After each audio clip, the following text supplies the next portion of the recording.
عورتوں کو حکم دیا گیا تھا عورتوں کو کہ وہ اپنی زینت کو چھپائیں گی، اپنی خاوند کے علاوہ اپنی زینت کو کہیں ظاہر نہیں کریں گی۔ کیا میں بڑی درد دل سے آپ سے پوچھتا ہوں کہ جو عورت بن سور کے باہر نکلتی ہے یا جو نوجوان صبح تیاری کر کے مہنگا جوڑا پہن کے اور بڑی کریمیں لگا کے اور بڑا اپنے آپ کو تیار کر کے باہر جاتا ہے، تو اس کے دل میں یہ خواہش نہیں ہوتی کہ لوگ مجھے دیکھیں؟ کس لیے نکلا ہے وہ؟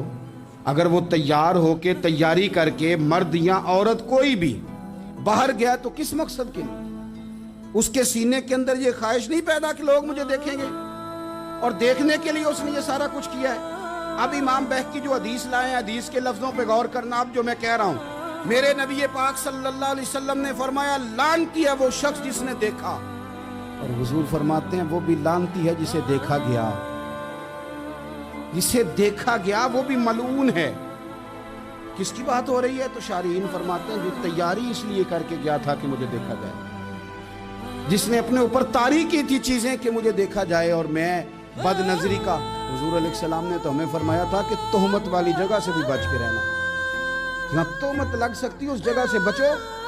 تو چاہیے تو یہ تھا نا کہ بچتی عورتیں بھی، بچتے وہ نوجوان بھی، لیکن اگر تیاری اس لیے کی جائے، میلوں ٹھیلوں بازاروں کا رخ ہی اس لیے کیا جائے کہ ہمیں دیکھا جائے، اور آ کر کے تبصرے کیے جائیں کہ فلانے نے میرا ڈیزائن دیکھا ہے تو دانگ رہ گیا ہے، تو پھر مجھے بتلائیے جب آپ نے تیاری اس لیے کی تھی، جب یہ ساری تباہی آپ نے خود خریدی تھی، تو پھر آپ کس طرح کر کے کسی کو مجرم قرار دیں گے؟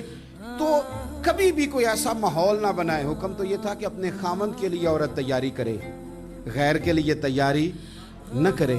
اب عورت گھر میں میلے کچالے کپڑوں میں رہتی ہے، اور جانا ہو تو وہ کہتی ہے مجھے نیا جوڑا چاہیے۔ تو یہ خرابیاں وہ ہیں جو ہماری پیدا کرنا ہے۔